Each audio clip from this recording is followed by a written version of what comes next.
Assalamualaikum warahmatullahi wabarakatuh. Hadirin netizen yang dimuliakan Allah Subhanahu wa ta'ala, pada kesempatan kali ini kita akan mengaji agak-agak serius ini. Kalau pada video-video sebelumnya kita tidak mengaji secara khusus, hanya jiping, ngaji kuping, maka pada kesempatan kali ini kita akan mengaji ala-ala santri, yaitu mengaji kitab kuning. Jadi aslinya apa yang kita aji hari ini? Hari ini kita akan mengaji kitab, dan tidak tanggung-tanggung kitabnya adalah kitab tafsir, dan tidak tanggung-tanggung tafsirnya adalah tafsir kelas menengah. Jadi kalau biasanya santri-santri pemula ngaji tafsirnya itu tafsir Jalalain itu. Jadi tafsir Jalalain ini tafsir wajib ya bagi santri-santri pemula dan referensi santri-santri lama. Tetapi pada kali ini kita akan mengaji tafsir Ibnu Katsir, sedikit menengah ke atas lah begitu, untuk santri-santri kolot, santri-santri kawak, santri-santri lama biasanya merambah kepada tafsir-tafsir lain, tafsir Ibnu Katsir, tafsir Munir, dan seterusnya. Kenapa rupanya kita tiba-tiba mengaji tafsir? Karena akhir-akhir ini jagat medsos diramaikan oleh pernyataan seorang Habib yang menyitir sebuah ayat Al-Quran yang kelihatannya ditujukan untuk kepentingan dirinya, yaitu kehabibannya, kesuciannya, keagungannya. Jadi Habib tersebut menyitir sebuah ayat Al-Quran, innama yuridullahu liyudhiba ankumur rijsa ahlal baiti wa yutahhirakum tathhira. Inilah ayat yang beliau kemukakan, yaitu Quran surat Al-Ahzab ayat 33, yang ternyata juga salah baca beliau itu, mungkin karena keselip lidah, wallahu alam, yaitu ketika beliau membaca wa yutahhirukum. Seharusnya dalam kaidah ilmu nahwu itu dibaca wa yutahhirukum, karena ada waw di situ namanya waw huruf ataf. Yutahhiru itu harusnya dibaca yutahhirukum, Yutahhiro itu fi'il mudhari, dia harus ma'tuf kepada yudhiba. Karena yudhiba dibaca yudhiba, tidak yudhibu. Kenapa dibaca yudhiba? Karena di situ ada amil, yaitu lam, yang menasabkan fi'il mudhari. Jadi liyudhiba, kemudian wa yutahhiro. Kalau dibaca wa yutahhirukum, maka ini menyalahi kaidah nahunya, yaitu huruf ataf waw tidak berfungsi, tidak dipakai, dan kedudukan wa yutahhirukum itu menjadi apa? Tidak jelas. Itu secara tinjauan ilmu nahunya ya. Tapi kalau hanya keselip lidah memang biasa. Kadang kita juga tidak hafal betul tentang rofa'nya, nasabnya, atau jernya. Dan lucunya kesalahan ini beliau lakukan tak lama setelah ngata-ngatain atau mengenyek atau meledek Gus Fuad yang katanya baca kitabnya juga belepotan. Masya Allah. Jadi dalam satu waktu ternyata beliau sendiri salah. Dan juga kita tergelitik untuk memahami makna sebenarnya, karena menurut Habib tersebut ayat inilah yang menjadi pegangan bahwa habaib itu merupakan ahlul bait yang harus disucikan dan diagungkan, dihormati, dimuliakan. Maka mari kita cek apa maksud sebenarnya dari ayat ini. Maka yang kita gunakan adalah tafsir Ibnu Katsir yang memberikan banyak keterangan. Wa qawluhu lan pangandikane Allah, innama yuridullahu liyudhiba ankumur rijsa ahlal baiti wa yutahhirakum tathhira. Innama angin pastine yuridullah ngarepaken sapa Allah liyudhiba ing yenta drepon ngilangaken sapa Allah angkum saking sira kabeh arrijsa ing kekotor ahlal baiti ayya ahlal bait wahai ahlul bait. Ahlul bait itu keluarga inti, keluarga Nabi. Wa yutahhirakum lan yutahhirakum nyucikaken sapa Allah kum ing sira kabeh tatahira kelawan suci sesuci-sucinya. Jadi dalam bahasa Indonesianya innama sesungguhnya yuridullah mengharapkan siapa Allah liyudhiba supaya menghilangkan angkum dari kalian semua arrijsa dari kotoran ahlal bait wahai ahlul bait atau keluarga Nabi wa yutahhirakum dan mensucikan siapa Allah kum kepada kalian semua tathhira dengan sesuci-sucinya. Jadi ayat ini Allah inginkan untuk menghilangkan kotoran-kotoran, menghilangkan noda, menghilangkan celah ahlal bait kepada keluarga Nabi Muhammad sallallahu alaihi wasallam. Allah inginkan kotoran, menghilangkan kotoran dan mensucikannya, dan Allah ingin mensucikan kalian semua sesuci-sucinya dengan kesucian yang hakiki. Wa hadza nasun fi dukhuli azwajin nabiyyi sallallahu alaihi wasallam fi ahlil baiti hahuna. Wa hadza lan utawi iki apa? Ikilah ayat innama yuridullah. Nasun iku dalil fi dukhuli azwajin nabiyyi sallallahu alaihi wasallam ing dalam manjingaken sakehe rabi-rabine Nabi Muhammad sallallahu alaihi wasallam fi ahlil bait ing dalam ahlul bait hahuna ing kene. Dan ini apa ayat innama yuridullah nasun adalah dalil bidukhuli azwajin Nabi sallallahu alaihi wasallam dalam memasukkan para istri-istri Nabi sallallahu alaihi wasallam ke dalam ahlul bait. Definisi ahlul bait hahuna di sini dalam ayat ini.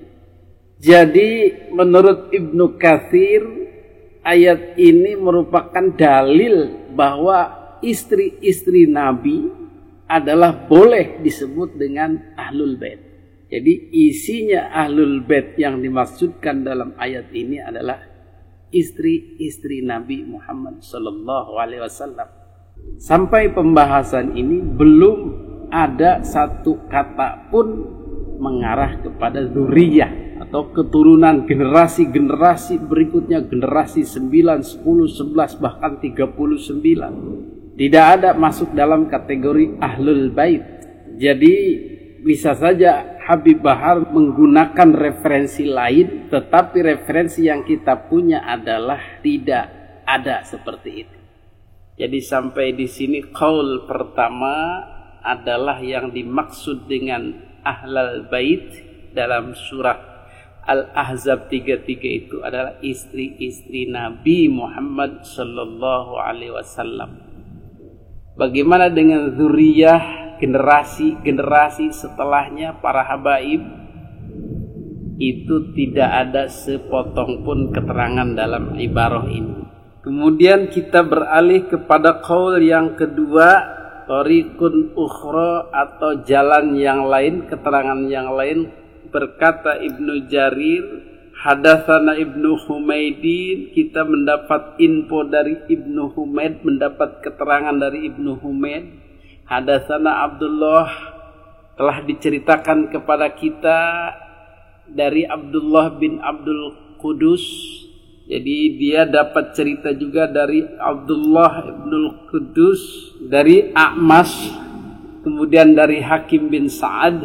Kata Jarir, zakarna, kita bercerita atau mengobrolkan Ali bin Abi Thalib, tentang Ali bin Abi Thalib inda Ummi Salamah, di rumahnya Ummi Salamah. Faqalat, maka ngucap sapa Ummi Salamah, fi baiti nazalat, dalam umai isun nazalat, temurun apa ayat, innama yuridullahu liyadhhiba ankumur rijsa ahlal bait wa yutahhirakum tathhira.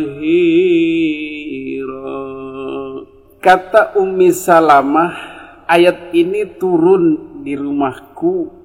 Qalat Ummu Salamata, maka berkata siapa Ummu Salamah, ja'a Rasulullah sallallahu alaihi wasallam ila baiti, datang siapa Rasulullah sallallahu alaihi wasallam ila baiti, ke rumahku.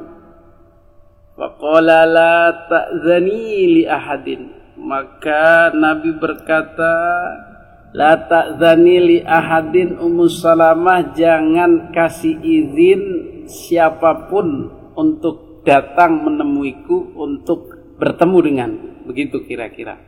Faja'at Fatimatu, maka datanglah Fatimah, putri beliau. Falam astati an ahjubaha, falam astati, maka ora kuasa isun an ahjubaha, ingin tah nutupi isun ha ing Fatimah, an abiha, saking abine, saking ayahnya Fatimah. Ketika itu datang Fatimah, maka aku tak sanggup mencegahnya untuk menemui ayahnya. Tsumma ja'al Hasanu falam astati' an ahjubahu an ummihi wa jaddihi. Kemudian datang Hasan, maka ora kuasa isun an ahjubah, nyentan nutupi isun hu ing Hasan, an ummi, saking umine Hasan, wa jaddihi, lan kakekne mbah-mbahe Hasan. Kata Ummu Salamah, kemudian setelah Fatimah datang, kemudian datang lagi cucunya yaitu Hasan. Maka aku tidak sanggup mencegahnya untuk bertemu dengan ibunya dan kakeknya. Ibunya yaitu Siti Fatimah dan kakeknya yaitu Kangjeng Nabi Muhammad sallallahu alaihi wasallam. Tsumma ja'al Husainu falam astati' an ahjubahu. Kemudian datang lagi Husain, maka aku pun tidak sanggup mencegahnya, menutupinya dari bertemu dengan ibunya dan kakeknya. Tsumma ja'a Aliyun, kemudian datanglah Ali, falam astati an ahjubahu, aku pun tidak sanggup mencegahnya. Jadi dalam ayat ini berkenaan dengan asbabun nuzul ayat ini adalah keterangan dari Ummu Salamah.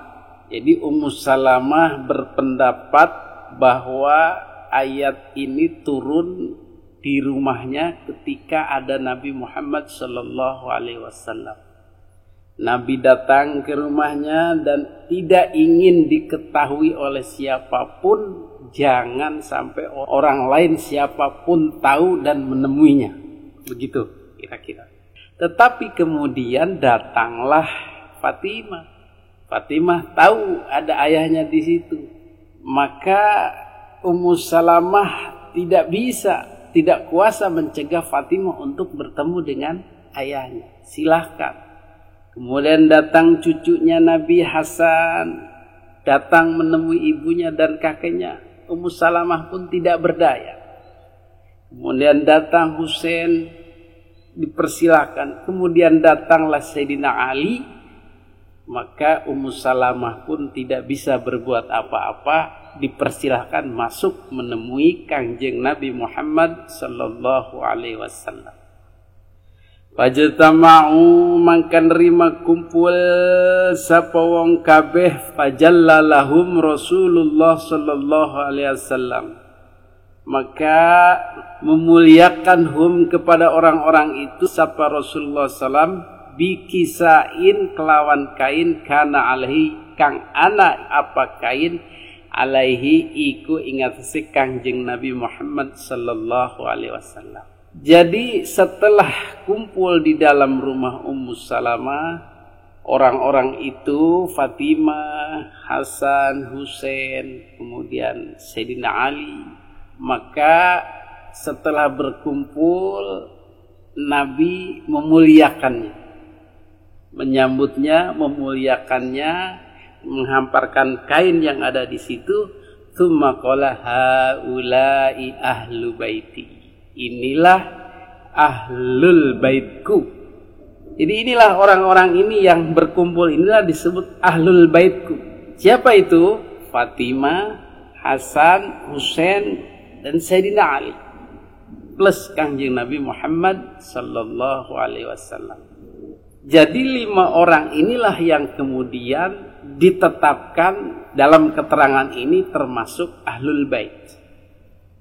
Adhib anhumur rijsa wa tahhirhum tathhira. Maka ya Allah, mudah-mudahan engkau bersihkan, hilangkan kotoran-kotoran dari mereka. Tahhirhum tathhira, dan mudah-mudahan engkau sucikan mereka dengan sesuci-sucinya.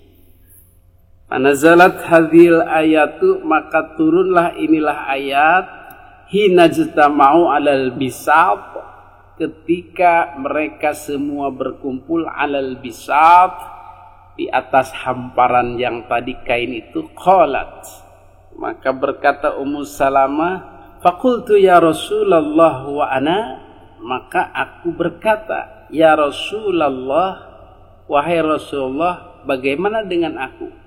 Qalat fa wallahi ma an'ama, demi Allah aku merasa tidak enak, kata Ummu Salamah. Kata Nabi, wa qala innaka ila khairin, engkau dalam kebaikan. Maka dari riwayat Ibnu Jarir ini dapat disimpulkan bahwa ahlul bait itu yang dimaksudkan dalam ayat ini Al-Ahzab 33 adalah Kangjeng Nabi Muhammad sallallahu alaihi wasallam, Siti Fatimah, Sayyidina Hasan, Sayyidina Husain, dan Sayyidina Ali. Jadi kelima orang inilah yang dimaksudkan Allah untuk dihilangkan semua kotorannya, semua nodanya, semua celaknya, semua akhlak-akhlak buruknya, dan akan disucikan oleh Allah Subhanahu wa ta'ala sesuci-sucinya. Jadi pada qaul yang kedua ini dapat disimpulkan adalah riwayat Ibnu Jarir bahwa ayat ini turun di rumahnya Ummu Salamah dan beliau bercerita seperti itu. Jadi sudah jelas ahlul bait yang dimaksud adalah 5 orang itu, tidak lebih. Pada keterangan yang kedua ini, qaul yang kedua ini, tidak pula ditemukan dzurriyyah, tidak pula ditemukan keturunan-keturunan yang keberapa, anak cucu yang keberapa. Dan memang sangat logis, karena perjuangan-perjuangan Islam di masa Nabi Muhammad SAW masih ada. Ahlul bait ini harus dijaga, kesuciannya, harus dijaga nama baiknya, harus dijaga akhlaknya demi perjuangan Islam. Seperti sudah dibahas di awal tadi, bagaimana tauladan Kangjeng Nabi Muhammad SAW ini kita ambil. Kita sebagai muballigh, sebagai ustaz, sebagai kiai, atau sebagai guru, maka ku anfusakum wa ahlikum nar, jagalah dirimu dan keluargamu supaya tidak tercela. Dalam konteks Kangjeng Nabi, Allah Subhanahu wa ta'ala yang menjaga supaya keluarga Kangjeng Nabi ini tidak ada yang berbuat celak atau noda atau salah. Dengan demikian kita menjadi tahu bahwa dalam tafsir Ibnu Katsir ada dua qaul. Qaul pertama mengartikan ahlul bait itu adalah istri-istri dari Kangjeng Nabi Muhammad sallallahu alaihi wasallam. Dan itu boleh, ada ulama yang berpendapat begitu, kita tidak bisa menyalahkan karena pada sebelumnya pun berbicara tentang istri-istri Nabi. Dan memang istri-istri Nabi ini pun dijaga kesucian. Jadi Allah pun menjaga kesucian, kebaikan, nama baik istri-istri Nabi ini dan mensucikannya dengan sesuci-sucinya. Maka tidak heran setelah sepeninggal Kangjeng Nabi Muhammad SAW pun istri-istri Nabi ini harus tetap suci dan tidak boleh diperistri oleh orang-orang setelah Kangjeng Nabi Muhammad SAW. Kemudian qaul yang kedua dari riwayat Ibnu Jarir dari Ummu Salamah bahwa ahlul bait itu adalah Kangjeng Nabi, Siti Fatimah, Sayyidina Hasan, Sayyidina Husain, Sayyidina Ali. Maka inilah pendapat yang kuat yang merujuk pada siapa sesungguhnya ahlul bait yang dimaksudkan dalam ayat Al-Ahzab 33. Innama yuridullah liyudhiba ankumur rizza ahlal bait wa yutahhirakum tathhira itu. Jadi dengan demikian pun menghapus anggapan bahwa ahlul bait atau keluarga Nabi Muhammad sallallahu alaihi wasallam yang disucikan Allah itu sampai kepada zuriyahnya, keturunannya, generasi-generasi setelahnya, tidak. Demikian pengajian kita kali ini, mudah-mudahan bermanfaat. Hadanallah wa iyyakum ajma'in. Assalamualaikum warahmatullahi wabarakatuh.